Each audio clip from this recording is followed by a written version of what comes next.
الحمدللہ وحدہ والصلاة والسلام علی من لا نبی بعدہ اما بعد۔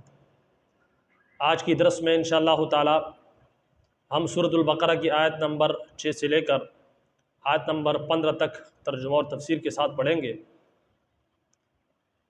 اعوذ باللہ من الشیطان الرجیم، بسم اللہ الرحمن الرحیم۔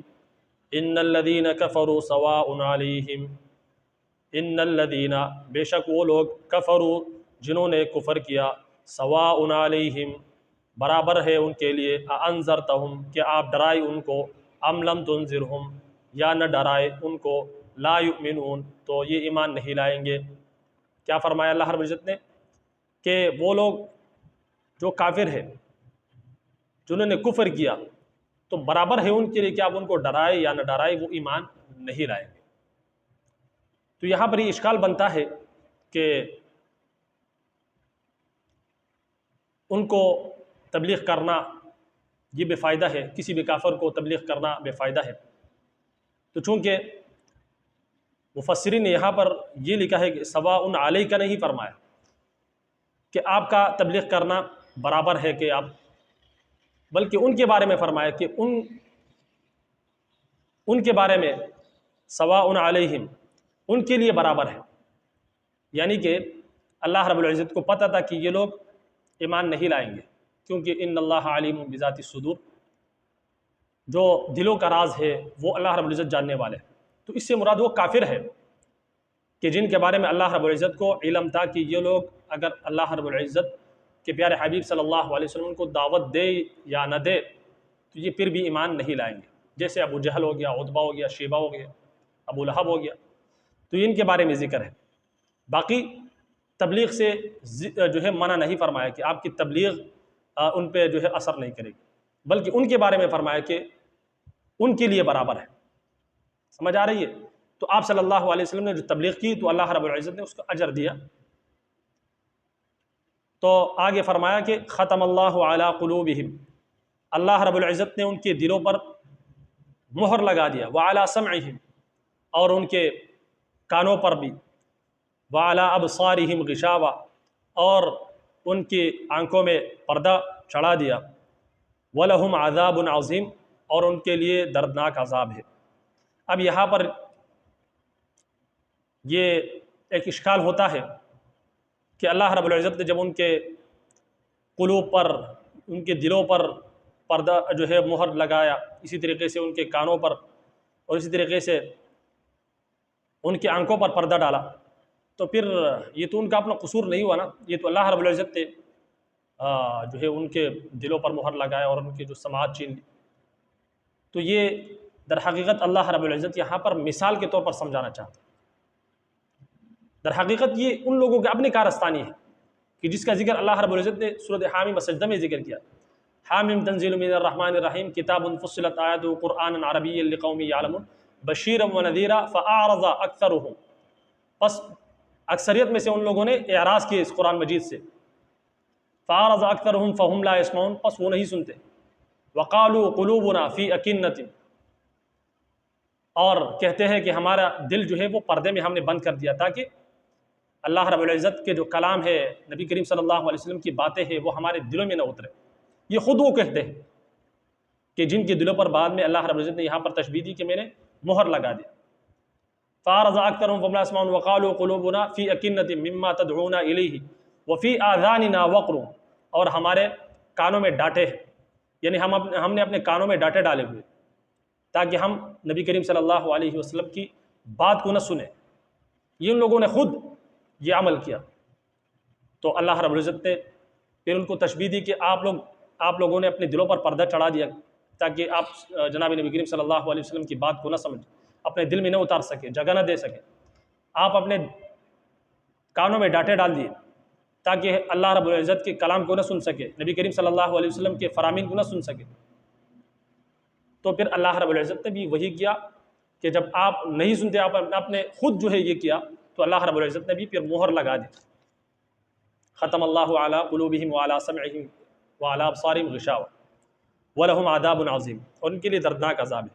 وَمِنَ النَّاسِ مَن يَقُولُ اور لوگوں میں سے بعض بھی ایسے ہیں کہ جو کہتے ہیں آمنا کہ ہم ایمان لائے باللہ اللہ رب العزت کے اوپر، وبالیوم الآخری اور آخرت کے دن پر، وما ہم بمؤمنین لیکن وہ ایمان نہیں لائے، حقیقت میں وہ ایمان نہیں لائے۔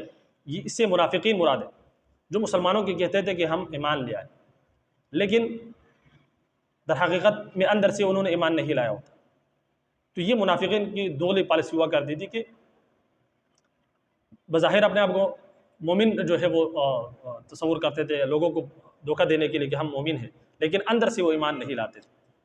یخادعون اللہ والذین آمنوا وما یخدعون الا انفسهم وما یشعرون۔ یخادعون اللہ، دھوکہ دیتے ہیں اللہ رب العزت کو، والذین آمنوا اور ان لوگوں کو، وما جو ایمان لائے، یعنی ایمان والوں کو کے ساتھ بھی دھوکہ کیا۔ اب یہاں پر یہ سوال بنتا ہے کہ اللہ رب العزت کو یہ لوگ کیسا دھوکہ دیتے ہیں؟ تو اللہ رب العزت نے مثال کے طور پر سمجھا ہے کہ یہ سمجھتے ہیں کہ ہم نے گویا کہ اللہ رب العزت کو دھوکہ دے دیا، لیکن در حقیقت میں یہ تو اللہ رب العزت کو انہوں نے دھوکہ نہیں دیا۔ اللہ رب العزت تو علیم بذات الصدور ہے، ہر چیز کو جاننے والے ہیں۔ تو اور ان لوگوں کو دھوکہ دیا کہ جو ایمان والے ہیں، ایمان والوں کو کس طریقے سے دھوکہ دیتے کہ ایمان والوں سے کہتے تھے کہ ہم مومن ہیں، در حقیقت اندر سے مومن نہیں ہوتے تھے۔ وما یخدعون الا انفسهم، پس انہوں نے دھوکہ نہیں دیا مگر کس کو؟ اپنے آپ کو، الا انفسهم وما یشعرون، لیکن یہ شعور نہیں رکھتے، نہیں سمجھتے۔ فی قلوبہم مرض، ان کی دلوں میں کیا ہے؟ مرض ہے، منافقت کی مرض ہے، نفاق کا مرض ہے ان کی دلوں میں۔ فزادہم اللہ مرضا، پس اللہ رب العزت نے ان کے مرض کو مزید بڑھا دیا۔ کس طریقے سے؟ کہ جب ایمان والے نیک اعمال کرتے تھے تو ان کی جو منافقت ہے وہ مزید بڑھ جاتی تھی، جو مرض ہے نفاق کا یہ ان کے دل میں مزید بڑھ جاتا تھا۔ جس طریقے سے مومنین اچھے کاموں میں بڑھتے تھے، آگے بڑھتے تھے، ان کو دیکھ کر ان کی جو منافقت ہے وہ مزید یہ جو بیماری ہے ان کے دلوں میں مزید بڑھ جاتی تھی۔ فزادہم اللہ مرضا، پس اللہ رب العزت نے ان کی دلوں میں جو منافقت کی بیماری ہے وہ مزید بڑھا دیا۔ وَلَهُمْ عَذَابٌ أَلِيمٌ، اور ان لوگوں کے لیے عذاب ہے دردناک، بما كانوا يكذبون، بسبب ان کے جھوٹ کے، یعنی یہ جو جھوٹ بولتے ہیں کہ ہم ایمان لائے ہیں، مومن کے سامنے کہتے ہیں کہ ہم ایمان لائے، در حقیقت ایمان نہیں لائے، تو یہ جھوٹ بولتے ہیں، اسی جھوٹ کے بدلے میں اللہ رب العزت نے ان کے لیے دردناک عذاب تیار کر رکھا ہے۔ وَإِذَا قِيلَ لَهُمْ لَا تُفْسِدُوا فِي الْأَرْضِ، اور جب ان سے کہا جاتا ہے کہ لا تفسدوا فی الارض، کہ زمین میں فساد مت کرو، کیونکہ منافق آدمی کا کام یہ ہوتا ہے کہ منافقت اپنی منافقت کی وجہ سے وہ زمین میں فساد پھیلاتے ہیں۔ یہاں پر ایک کو بات پہنچائے گا، اسی طریقے سے وہاں پر دوسروں کو غیبت کر کے یا چغلی کر کے، تو اپنے آپ کو یہ جو دوغلا پالیسی ہوتی ہے نا جس کی وجہ سے زمین میں فساد پھیلتا ہے، تو اللہ رب العزت نے فرمایا کہ اس منافقت کو چھوڑیے اور اس سے زمین میں فساد پھیلتا ہے، تو وَلَا تُفْسِدُوا فِي الْأَرْضِ، کہ زمین میں فساد مت کرو۔ قَالُوا إِنَّمَا نَحْنُ مُصْلِحُونَ، تو کہتے ہیں کہ ہم تو اصلاح کرنے والے ہیں۔ کیا کہتے تھے؟ اپنی اس منافقت کو کیا کس سے تشبیہ دیتے تھے؟ کہ ہم تو اصلاح کرنے والے ہیں۔ أَلَا إِنَّهُمْ هُمُ الْمُفْسِدُونَ وَلَكِنْ لَا يَشْعُرُونَ، خبردار یہ فساد کرنے والے ہیں لیکن ان کو شعور نہیں ہے۔ یہ در حقیقت جو اپنے جو منافقت سے کام لے رہے نا اور زمین میں فساد پھیلا رہے، منافقت کی وجہ سے فساد کر رہے ہیں، معاشرے کے اندر بگاڑ پیدا کر رہا ہے، لوگوں کے درمیان غلط فہمیاں پھیلا رہے ہیں، تو یہ در حقیقت یہی فساد ہے، لیکن اس کے بارے میں شعور نہیں رکھتے کہ آیا ہم یہ فساد کر رہے ہیں یا اصلاح کر رہے ہیں۔ تو اپنی فساد بھی یہ لوگ اصلاح سے تشبیہ دے رہے، لہٰذا یہ ان کو سمجھ نہیں ہے۔ وَإِذَا قِيلَ لَهُمْ، اور جب ان سے کہا جاتا ہے کما آمن الناس، وَإِذَا قِيلَ لَهُمْ آمِنُوا، اور جب ان سے کہا جاتا ہے کہ ایمان لاؤ، کما آمن الناس، جیسے کہ لوگ ایمان لائے یعنی صحابہ کرام، قالوا انؤمن کما آمن السفہاء، تو کہتے ہیں کہ ہم ایمان لائے جیسے ایمان لائے بے وقوف لوگ، نعوذ باللہ، یہ صحابہ کرام کو بے وقوف سمجھتے تھے، اس طور پر بے وقوف سمجھتے تھے کہ صحابہ کرام نے اپنا تن من دھن سب کچھ رسول اللہ صلی اللہ علیہ وسلم پر قربان کر دیا، اور اپنے جمع پونجی جو رسول اللہ صلی اللہ علیہ وسلم کے ایک فرمان پر جو ہے وہ حاضر کر جاتے تھے، تو اس طور پر ہی ان کو بیوقوف سمجھتے تھے کہ یار یہ لوگ بس فارغ ہے، نعوذ باللہ۔ ہونا تو یہ چاہیے تھا کہ اگر یہ سمجھدار ہوتے تو اپنے لیے بنگلے کوٹیاں بناتے، مال دولت بناتے، لیکن یہ لوگ تو رسول اللہ صلی اللہ علیہ وسلم کوئی بھی فرمان جاری کرتے ہیں تو اس پر اپنے آپ کو جو ہے وہ یہ اس فرمان پر کٹ مرتے ہیں، یہ تو بیوقوف ہے نعوذ باللہ، کہ ہم ان کی طرح ایمان لائے جو بیوقوف ہے نعوذ باللہ۔ الا انہم هم السفہاء، خبردار یہی لوگ ہیں بے وقوف، ولکن لا یعلمون، لیکن جن کو علم نہیں ہے۔ یہ جو اپنے آپ کو بڑا سیانہ سمجھتے ہیں نا، یہ منافقین اپنے آپ کو بڑا سیانہ سمجھتے تھے کہ ہم بڑے سیانے ہیں، بڑے جو ہے وہ عقل والے ہیں، لیکن در حقیقت میں یہ بہت بڑے بیوقوف تھے، کیونکہ انہوں نے اپنے آخرت برباد کر دی، دنیا کا سودا کر کے اپنے آخرت کو بیچ دیا، تو اسی لیے یہ بڑے بیوقوف ہے۔ قرآن مجید میں اللہ رب العزت نے پھر جنہوں نے صحابہ اکرام کو بیوقوف کہا، تو صحابہ اکرام کا دفاع کس نے کیا؟ خود اللہ رب العزت نے کیا۔ جب انہوں نے صحابہ اکرام کو بیوقوف کہا تو اللہ رب العزت نے ان کو بیوقوف کہا ہے، ان منافقین کو۔ وَإِذَا لَقُوا الَّذِينَ آمَنُوا قَالُوا آمَنَّا، وَإِذَا لَقُوا الَّذِينَ، اور جب ملاقات کرتے ہیں کن لوگوں سے؟ آمنوا، جنہوں نے ایمان لایا، یعنی مومنوں کے ساتھ جب ان کی ملاقات ہوتی تو کیا کہتے ہیں؟ قالوا آمنا، تو کہتے ہیں کہ ہم تو ایمان لائے، ہم مومن ہیں۔ سمجھ آ رہے؟ دھوکہ دینے کے لیے، اندر سے یہ حقیقت میں مسلمان نہیں ہوتے تھے، لیکن مسلمانوں کو دھوکہ دینے کی کوشش کرتے تھے۔ وَإِذَا خَلَوْا إِلَىٰ شَيَاطِينِهِمْ، اور جب تنہائی میں ہوتے ہیں اپنے شیاطین کے ساتھ، جو ان کے سردار ہوتے ہیں، جو ان کے سردار تھے بڑے بڑے منافقین کے، جب ان کے ساتھ تنہائی میں ہوتے ہیں تو ان کو کیا کہتے؟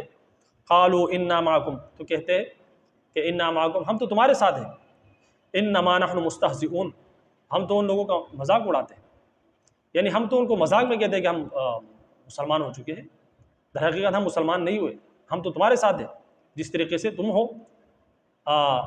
اللہ پر ایمان نہیں لاتے، رسول اللہ صلی اللہ علیہ وسلم پر ایمان نہیں لاتے، تو اسی طریقے سے ہم بھی ایمان نہیں لائے، در حقیقت ہم تو ان کے ساتھ مذاق کرتے ہیں، ان کا مذاق اڑاتے۔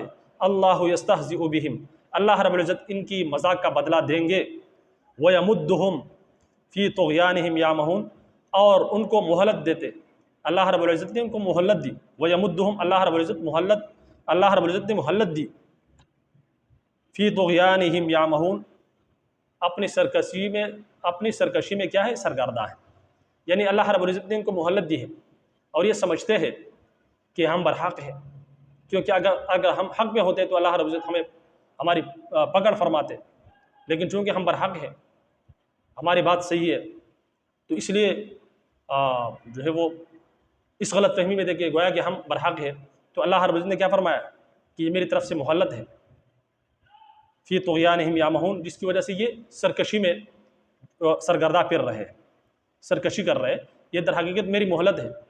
اور جب اللہ رب العزت نے رسی کھینچی تو پھر دنیا نے دیکھا ان منافقین کا حشر، تو یہ یہاں تک جو ہے 15 آیتیں مکمل ہوگی سورۃ البقرہ کی۔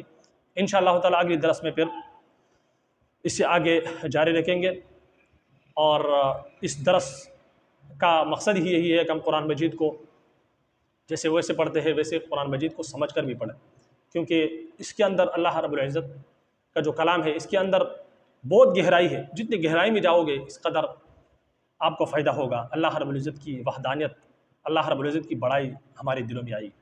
اللہ رب العزت ہم سب کو عمل کرنے کی توفیق عطا فرمائے۔ السلام علیکم ورحمۃ اللہ وبرکاتہ۔